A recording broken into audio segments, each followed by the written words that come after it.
Un jefe de la mafia entra en su propia cocina para prepararle la cena a un invitado en el que confía plenamente. 6 disparos después, yace muerto en el suelo. Otro pasa décadas construyendo un imperio criminal, solo para ser acribillado por los hombres que él mismo ascendió. El poder no destruyó a estos capos, fue la confianza. Estos son 10 jefes de la mafia traicionados por sus hombres de mayor confianza. Sección 1. El porche del hombre pollo. Philip Testa nunca esperó que la traición viniera de los mismos hombres a los que acababa de ascender, y ese solo hecho revela casi todo sobre cómo funcionaba realmente la familia criminal de Filadelfia en 1981. Testa había tomado el control de la organización de Filadelfia apenas unos meses antes, heredando el liderazgo después de que el jefe anterior, Angelo Bruno, fuera asesinado a tiros en su propio coche frente a su casa. Testa se movió rápido para consolidar el poder, ascendiendo a un soldado capaz y ambicioso llamado Nicodemo Scarfo al puesto de subjefe, una decisión que colocó a Scarfo directamente al lado de Testa en la jerarquía formal de la organización y le dio acceso íntimo a cada parte de la operación diaria de Testa. Testa se había ganado su apodo, el Hombre Pollo, por una etapa anterior en la que regentaba un negocio avícola en la calle 9, al sur de Filadelfia, un detalle que contrastaba extrañamente con la violencia que acabaría definiendo el resto de su vida. Había ascendido en las filas de la familia de la forma habitual, trabajando como soldado y capo durante años antes de que el asesinato de Bruno dejara vacante el puesto más alto. Heredando el liderazgo en un momento en que toda la organización de Filadelfia ya se estaba fracturando por líneas generacionales. Los miembros más viejos y cautelosos chocaban con soldados más jóvenes y considerablemente más agresivos, ansiosos por expandir el alcance de la familia a nuevos territorios. Bajo el breve liderazgo de Testa, la familia se expandió agresivamente en la lucrativa economía de los casinos de Atlantic City que acababa de abrirse tras la legalización del juego en Nueva Jersey en 1976. Un golpe de suerte que creó una intensa competencia interna por los beneficios y el territorio. Se dice que el propio Testa empezó a desconfiar cada vez más de la influencia que Scarfo y sus aliados más cercanos habían empezado a acumular en esta nueva y creciente fuente de ingresos. El 15 de marzo de 1981, una bomba cargada con clavos de tejado explotó bajo el porche de la propia casa de Testa, al sur de Filadelfia, mientras caminaba hacia su puerta principal al regresar de una noche fuera. La explosión lo mató casi al instante, atravesando el porche con tal fuerza que se oyó a manzanas de distancia y reventó las ventanas de las casas vecinas. Los investigadores determinaron finalmente que el artefacto se había colocado con el conocimiento directo y la aprobación de hombres del círculo íntimo de Testa, incluidos socios relacionados con el propio Scarfo, el subjefe que Testa había ascendido personalmente solo unos meses antes. Scarfo tomó el control de la familia en cuestión de semanas, heredando exactamente el puesto de liderazgo que su propia supuesta implicación en la muerte de Testa había ayudado a crear. Nunca se condenó definitivamente a nadie por ordenar el atentado en sí, y la verdad completa sobre quién lo aprobó específicamente sigue siendo objeto de debate entre los historiadores que examinan el caso, aunque varios hombres relacionados con la propia banda de Scarfo fueron condenados más tarde por cargos de asociación ilícita relacionados directamente con el asesinato. Lo que no se discute es el resultado: un jefe muerto en su propio porche, asesinado al año de heredar el poder, sustituido casi inmediatamente por el hombre en quien más confiaba. Testa murió a unos pasos de su propia puerta, a manos de hombres a los que él mismo había aupado al poder. La siguiente sección sigue al jefe que le precedió, acribillado frente a su propia casa en una traición que puso bajo tierra primero al propio mentor de Scarfo. Sección 2. El Don Dócil. Angelo Bruno dirigió la familia criminal de Filadelfia durante más de 2 décadas, utilizando una estrategia que casi nadie más en este mundo intentó jamás: una paz deliberada y calculada. Bruno evitaba el tipo de violencia visible y mediática que había definido al crimen organizado en otras ciudades, prefiriendo los acuerdos comerciales discretos y los beneficios constantes y poco espectaculares a la expansión más agresiva que favorecían los hombres más jóvenes y ambiciosos de su propia organización. Esto le valió un apodo que reflejaba admiración y desprecio a partes iguales. La gente le llamaba el Don Dócil, una etiqueta que empezó como un cumplido y acabó como una acusación. A finales de la década de 1970, esa misma cautela había empezado a parecer debilidad a los soldados que estaban a sus órdenes. La legalización de los casinos en Atlantic City había abierto una frontera totalmente nueva y enormemente lucrativa, prácticamente en el patio trasero de Filadelfia, y el enfoque conservador de Bruno respecto a la expansión significaba que la familia estaba, a ojos de muchos miembros jóvenes, dejando de ganar enormes sumas de dinero. En lugar de aprovechar la oportunidad como un jefe más ambicioso, Bruno enfrentó un creciente resentimiento por su negativa a expandirse en el tráfico de narcóticos, un negocio lucrativo pero legalmente peligroso, del que mantuvo deliberadamente a la familia alejada por años, una restricción que algunos de sus propios hombres veían como algo que les costaba fortunas. Este resentimiento encontró su salida a través de un soldado llamado Antonio Caponigro, conocido como Tony Bananas, un consigliere de confianza desde hace mucho tiempo que había servido a la familia durante años y que, según relatos recopilados después de los hechos, se convenció de que la pasividad de Bruno se había convertido en un peligro activo para la propia supervivencia de la organización. Según se informa, Caponigro buscó y recibió la aprobación de la comisión en Nueva York para la eliminación de Bruno, tergiversando la situación para asegurar esa aprobación antes de organizar el asesinato él mismo con la ayuda de varios de sus aliados más cercanos dentro de la familia. El 21 de marzo de 1980, unos pistoleros se acercaron al auto de Bruno mientras estaba estacionado frente a su propia casa en el sur de Filadelfia, después de cenar con un socio.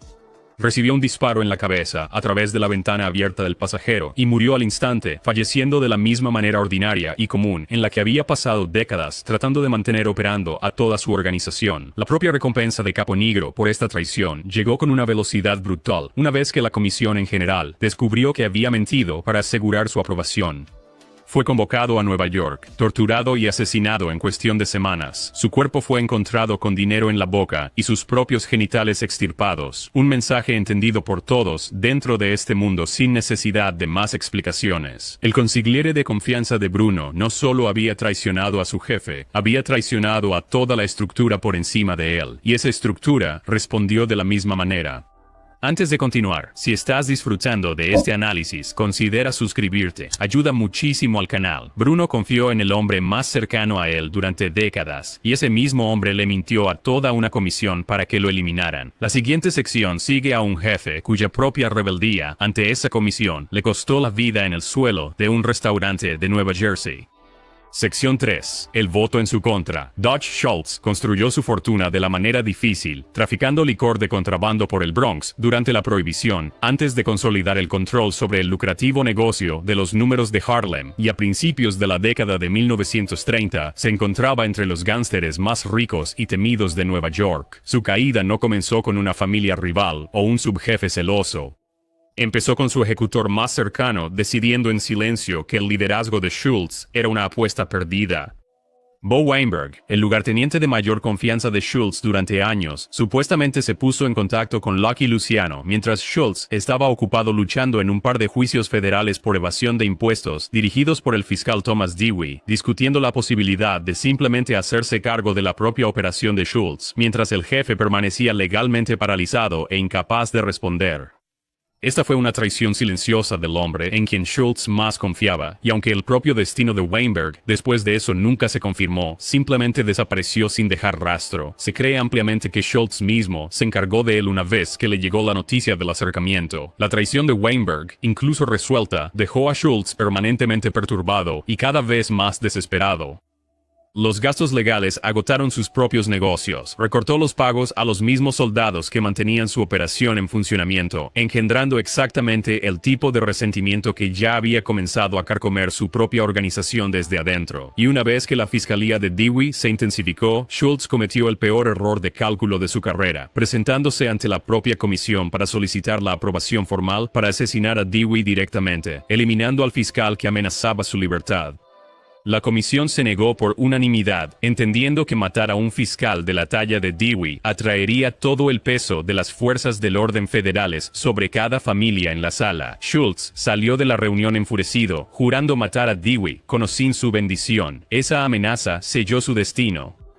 La comisión se reunió de nuevo, esta vez para discutir sobre el propio Schultz, concluyendo que un hombre dispuesto a actuar en contra de su decisión explícita representaba una responsabilidad demasiado peligrosa para tolerar. A Albert Anastasia se le dio la tarea, pasándola a Murder, Incorporated de Louis Buchalter. El 23 de octubre del 35, pistoleros entraron al Palace Chop House en Newark y dispararon a Schultz y a 3 de sus hombres. Murió al día siguiente. Su organización fue absorbida por los mismos rivales y colegas que votaron su muerte. El propio ejecutor de confianza de Schultz ya había intentado reemplazarlo una vez, y la comisión terminó el trabajo una vez que su propia rebeldía lo hizo imposible de controlar. Esta parte trata de un jefe al que sus ex amigos tendieron una trampa por drogas para evitar otra guerra. Sección 4. Traicionado por sus amigos. Vito Genovese quería convertirse en el jefe más poderoso de todo el país y en 1956 se movilizó para hacer realidad esa ambición, ordenando el asesinato de Alberta Anastasia y un atentado fallido contra Frank Costello, eliminando así dos de los obstáculos más importantes que se interponían entre él y el control total del Hampa de Nueva York. Tras esta consolidación, convocó una reunión masiva de líderes de la mafia en Apalachine, Nueva York, con la intención de formalizar su nueva autoridad. En su lugar, la policía estatal allanó la reunión, avergonzando a docenas de importantes figuras del crimen capturadas juntas por primera vez, un desastre público que dañó seriamente la reputación de Genovese ante los mismos colegas a los que acababa de superar. Esa humillación plantó la semilla de lo que vendría después. El antiguo mentor de Genovese, Lucky Luciano, junto con Frank Costello, Carlo Gambino y Tommy Lucchese, supuestamente orquestaron una respuesta coordinada tendiéndole una trampa a Genovese en una elaborada conspiración de narcóticos, específicamente para apartarlo del poder sin el tipo de violencia abierta que arriesgaba atraer la atención federal no deseada, sobre todo el AMPA. El detective de la policía de Nueva York, Ralph Salerno, comentó luego que quien entendiera lo aislado que estaba un jefe como Genovese de los tratos de droga callejeros, hallaría el caso del gobierno casi imposible de creer. No obstante, la fiscalía logró una condena el 3 de abril de 1959, basada sustancialmente en el testimonio de traficantes de drogas encarcelados que habían trabajado bajo su mando, y Genovese recibió una sentencia de 15 años, una pena inusualmente severa para un jefe de su rango. Lo que hace que valga la pena detenerse en esta traición específica es la pura coordinación que requirió. No se trató de un rival impulsivo actuando solo, sino de 4 de los hombres más poderosos de todo el Hampa, varios de los cuales habían forjado sus propias carreras junto a Genovese durante décadas, acordando discretamente que la forma más segura de eliminarlo no era mediante una bala, sino a través de los propios tribunales, un método considerablemente más frío y mucho más difícil de rastrear hasta cualquier conspirador individual una vez dictada la sentencia. Genovese nunca rompió el código de silencio y siguió dirigiendo las operaciones de la familia desde la cárcel a través de intermediarios leales, pero el encarcelamiento alimentó la paranoia, y en 1962 dio una orden errónea para eliminar a un soldado de bajo rango llamado Joseph Valachi, convencido de que Valachi se había convertido en informante. Valachi sobrevivió al intento y, aterrorizado por su vida, se convirtió exactamente en lo que Genovese temía, testificando ante el Senado en 1963 como el primer mafioso plenamente iniciado en confirmar públicamente la existencia de la mafia, introduciendo el término Cosa Nostra al mundo entero. Murió en prisión en 1969. Antes de continuar, si te gusta este análisis, considera suscribirte. Ayuda muchísimo al canal. Genovese fue traicionado por los amigos en los que una vez confió y luego le entregó al gobierno a su informante más dañino, mediante una orden errónea de su propia cosecha. La siguiente sección trata sobre un jefe que sobrevivió a su propio intento de asesinato, solo para alejarse del poder por completo. Sección 5. El hombre que no quiso nombrar a su asesino. Frank Costello había sobrevivido a audiencias del Senado, condenas por evasión de impuestos y años de escrutinio federal para cuando Vito Genovese finalmente decidió que quería el control total de la organización que Costello había liderado durante 2 décadas. Genovese había servido como subjefe de Costello desde 1951, sintiéndose cada vez más frustrado con un papel subordinado que consideraba inferior a él, y para 1957 esa frustración se había convertido en la decisión de eliminar a Costello permanentemente. La noche del 2 de mayo de 1957, Costello regresaba de cenar con su esposa a su edificio de apartamentos en Central Park West. Cuando su taxi se detuvo, un Cadillac negro paró detrás. Un hombre corpulento bajó, siguió a Costello hasta el vestíbulo y disparó una sola vez a su cabeza, gritando: «Esto es para ti, Frank», mientras apretaba el gatillo. Ese grito resultó ser el error del pistolero. Costello giró la cabeza hacia el sonido de su propio nombre en el instante exacto en que se disparó la bala, y el tiro solo le rozó el cráneo, en lugar de matarlo en el acto. Se desplomó en un sofá del vestíbulo, sangrando pero vivo, mientras su atacante huía en el coche que lo esperaba. El pistolero era Vincent Gigante, un joven sicario que trabajaba directamente bajo las órdenes de Genovese, arrestado e identificado por el portero del edificio poco después. Lo que pasó después revela algo sobre Costello que distingue su caso de casi cualquier otra figura en esta historia. Al ser interrogado por la policía, y luego bajo juramento en el juicio de Gigante, Costello afirmó repetidamente que no podía identificar a su atacante, insistiendo en que nunca lo vio bien, y que ni siquiera escuchó el disparo que casi acaba con su vida. Sin el testimonio del propio Costello, los fiscales no tenían caso. Gigante fue absuelto. El silencio de Costello protegió al mismo hombre que había intentado matarlo, y el mensaje implícito en ese silencio importó mucho más que cualquier veredicto judicial. En lugar de escalar a una guerra abierta, Costello simplemente se retiró, cediendo el control de la organización a Genovese sin más resistencia. Pasó sus últimos años como un respetado estadista del AMPA, consultado por otros jefes en su propio ático del Waldorf Astoria, eligiendo la paz sobre una guerra que su propia supervivencia técnicamente le daba derecho a librar.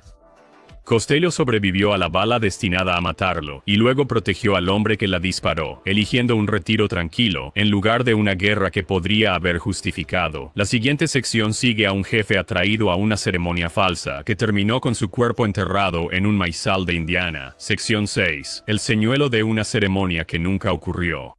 Tony Spilotro pasó casi 2 décadas construyendo la presencia del Chicago Outfit en Las Vegas, dirigiendo operaciones de desvío de fondos en la industria de los casinos y haciendo valer la autoridad del outfit con un nivel de brutalidad que le granjeó un miedo genuino en toda la ciudad. Había sido enviado al oeste a principios de los 70 específicamente porque sus propios jefes en Chicago reconocieron su utilidad.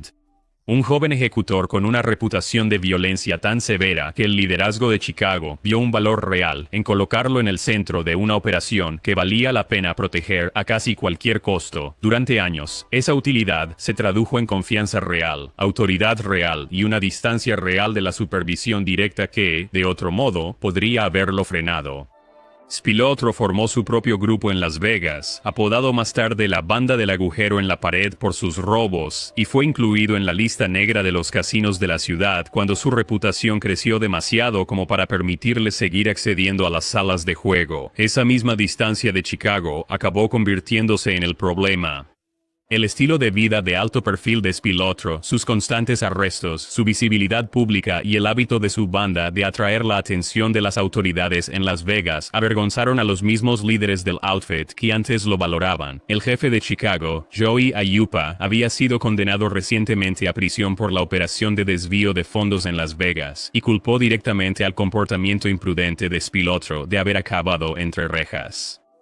Para 1986, con agentes federales y estatales acechando por todas partes, el liderazgo del outfit concluyó que el hombre al que habían confiado las operaciones de toda una ciudad se había convertido en un lastre demasiado costoso para mantenerlo vivo por más tiempo.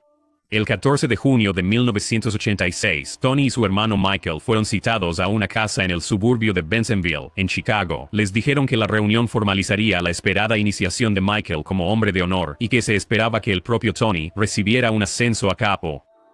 Familiares testificaron más tarde que ambos hermanos expresaron una vaga inquietud antes de irse ese día, un instinto silencioso e indefinido de que algo en la invitación no cuadraba. Fueron de todos modos. Esperando en el sótano de la casa había casi una docena de miembros del outfit.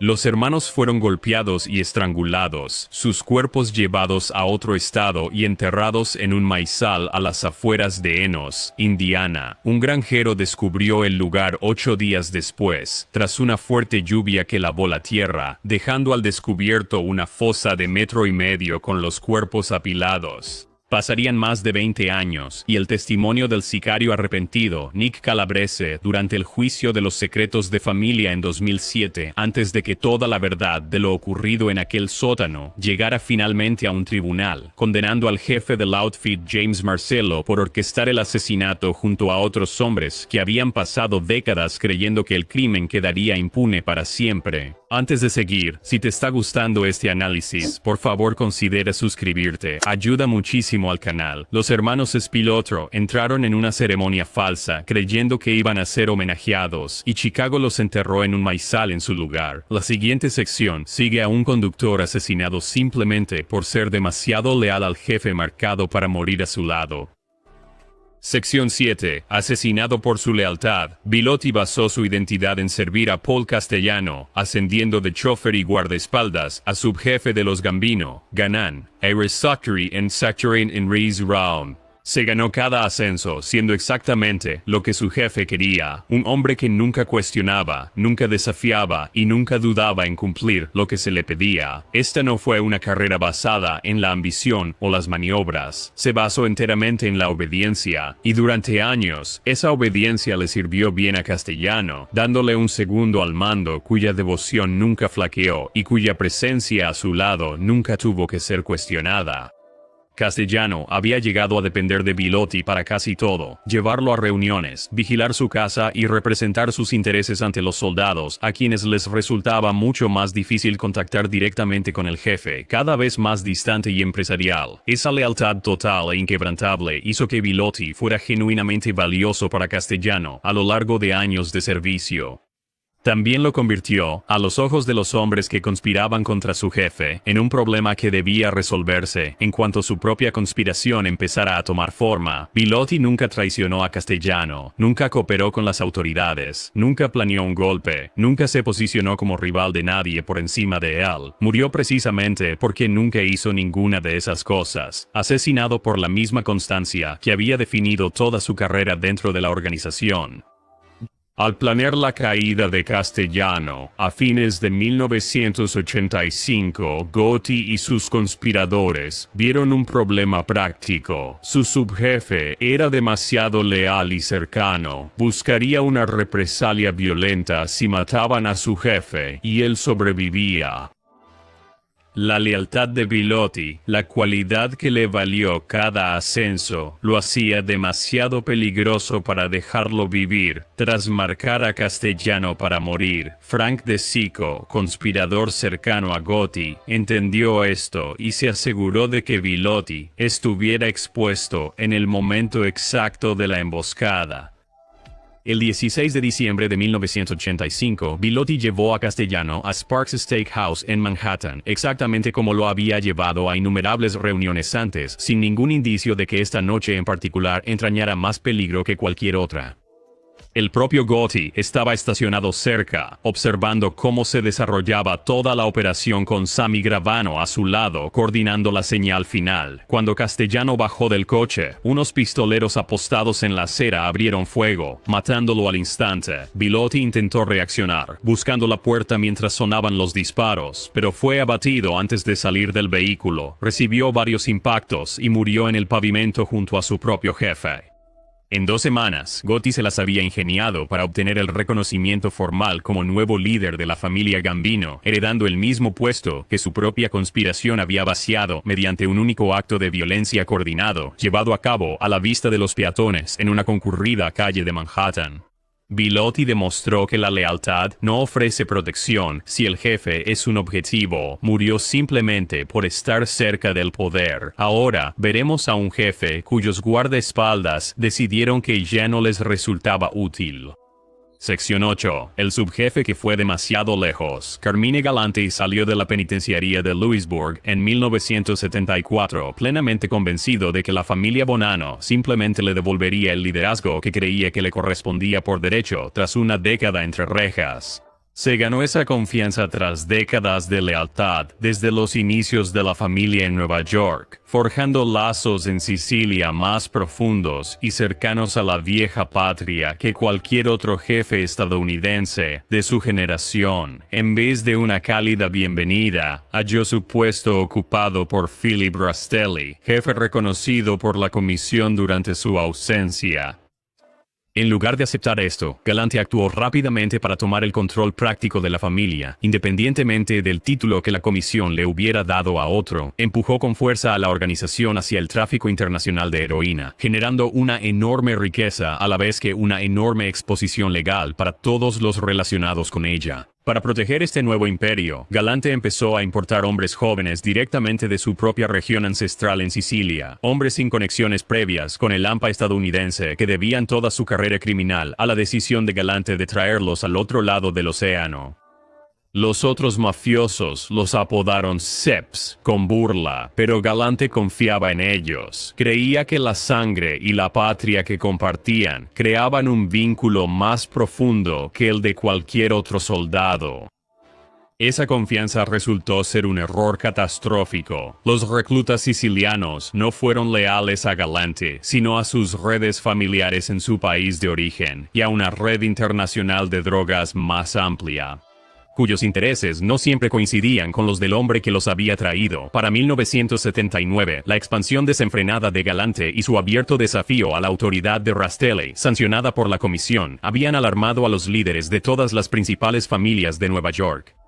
Frank Thierry, de la familia genovese, comenzó a buscar discretamente un consenso para eliminarlo, una campaña que acabó logrando la aprobación incluso del propio Joseph Bonanno, el fundador retirado de la familia, quien no sentía ninguna lealtad especial por preservar la carrera de un hombre que una vez le había servido fielmente. Rastelli, operando a través de agentes, incluido un capitán en ascenso llamado Joseph Massino, consiguió la bendición formal de la comisión para matar a Galante. El 12 de julio de 1979, Galante se sentó a almorzar en la terraza de un restaurante en la sección Bushwick de Brooklyn, flanqueado por sus dos guardaespaldas sicilianos personales, Baldassare Amato y Cesare Bonventre.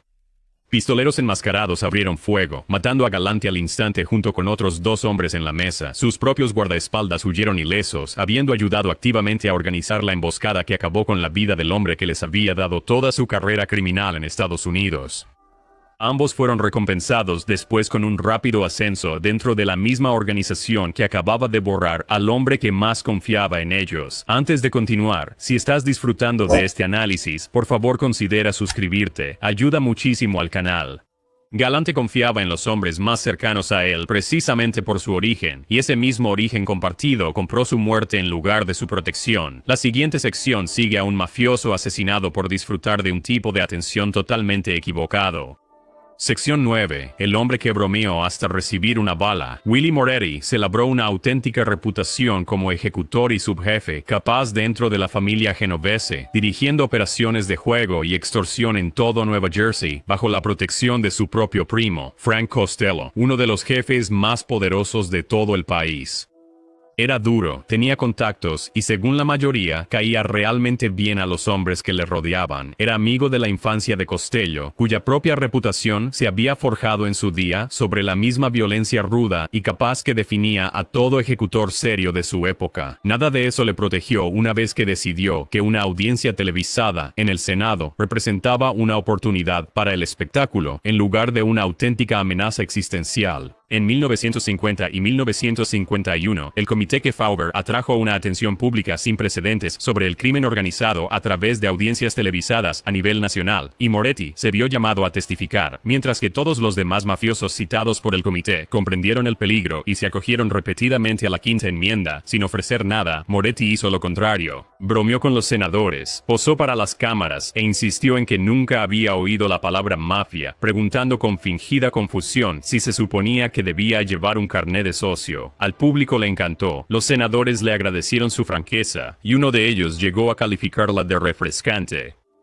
Sus propios jefes observaban con creciente horror. La actuación no terminó una vez concluida la audiencia. Moretti siguió hablando con los periodistas después, ofreciendo sus opiniones sobre la actualidad e incluso discutiendo la posibilidad de celebrar su propia rueda de prensa sobre el juego en Nueva Jersey. Sumado a la creencia generalizada de que una sífilis avanzada estaba afectando a su juicio y erosionando su propia estabilidad mental, este patrón convenció a los líderes de la familia genovese de que Moretti se había vuelto permanentemente peligroso e impredecible, un hombre que sabía muchísimo sobre los entresijos de la organización y que ya había demostrado que no se podía confiar en que se guardara nada para sí mismo, por muchas advertencias que le llegaran. Vito Genovese fue quien más presionó para que lo mataran, planteándolo en un lenguaje que desde entonces se ha convertido en una de las citas más frías de toda esta historia, describiendo supuestamente el próximo asesinato como una muerte por compasión y diciendo a sus socios que si él mismo perdía la cabeza de la misma manera, esperaba ser tratado de forma idéntica y sin vacilaciones. El 4 de octubre de 1951, Moretti estaba almorzando con otros 4 hombres en un restaurante de Cliffside Park cuando entraron unos pistoleros y le dispararon varias veces en la cara y la cabeza. Murió antes de que nadie pudiera auxiliarlo. Nadie fue procesado por el asesinato y el caso sigue formalmente sin resolver hasta hoy. Moretti murió no por traicionar a nadie, sino por disfrutar genuinamente del tipo de atención equivocado en el momento exacto. La sección final sigue a un jefe asesinado por sus propios soldados, por una razón que no tenía nada que ver con el poder. Sección 10. El jefe que su propio submundo no aceptaría. John D'Amato pasó años ascendiendo en la familia criminal de Cavalcante, la respuesta de Nueva Jersey a las 5 familias de Nueva York. Y para 1990, Giovanni Ricci lo había ascendido a jefe interino. Ricci dirigía la organización desde la cárcel y, según se dice, promovió a D'Amato bajo presión del mismísimo John Gotti, jefe de los Gambino. Ese respaldo de Nueva York debería haber asegurado la posición de D'Amato, un jefe instalado con la bendición de la familia más poderosa de todo el bajo mundo. En cambio, ocupó ese cargo menos de 2 años antes de que los mismos hombres bajo su mando decidieran que no podían permitir que lo siguiera liderando, y el motivo no tuvo nada que ver con dinero, territorio, ni ninguna falla en su liderazgo. El detonante vino de una fuente totalmente personal. En 1991, la propia novia de D'Amato, en represalia tras una discusión, le dijo a un asociado de los de Cavalcante llamado Anthony Rotondo que D'Amato era bisexual, describiendo encuentros específicos en clubes de intercambio de parejas en Manhattan con hombres y mujeres. Rotondo le pasó esto directamente al subjefe Jake Amari y al consigliere Stefano Vitabile. Junto con la acusación surgieron sospechas de que D'Amato le robaba a la familia y que su lealtad estaba más con Gotti en Nueva York que con su propia organización en Nueva Jersey. En una reunión en noviembre de 1991, Vitabile autorizó el asesinato directamente, discutiendo no solo quién lo llevaría a cabo, sino exactamente cómo y dónde se desharían del cuerpo una vez terminado el trabajo. Anthony Capo, uno de los soldados asignados, testificó luego en 2003 sobre por qué se tomó la decisión, diciéndoles claramente a los jurados que nadie los iba a respetar con un jefe gay, sentado a discutir asuntos de la Cosa Nostra. El 6 de enero de 1992, Capo y otro mafioso recogieron a D'Amato cerca de la casa de su novia en Brooklyn. D'Amato se subió al asiento trasero y dijo simplemente, "Vamos a comer". Mientras el auto arrancaba, Capo se dio la vuelta y le disparó 4 veces. Se deshicieron de su cuerpo en una casa de seguridad y nunca fue recuperado, dejando incluso a su propia familia sin una tumba que visitar. El testimonio posterior de Capo reveló un detalle más que importaba muchísimo en este mundo específico. El asesinato de un jefe requería la aprobación formal de la Comisión de la Mafia en Nueva York, una regla aplicada con brutal consistencia en otros lugares, sobre todo en el caso anterior de Antonio Caponigro, torturado y asesinado específicamente por no obtener esa misma aprobación antes de ir contra Angelo Bruno. Vitabile y sus cómplices nunca buscaron esa aprobación, ordenando la muerte de D'Amato por su propia cuenta, confiados en que nadie por encima de ellos se opondría al motivo específico, y tenían razón, nunca hubo represalias. Si te gustó este análisis, no olvides suscribirte. Gracias por ver, y nos vemos en el próximo.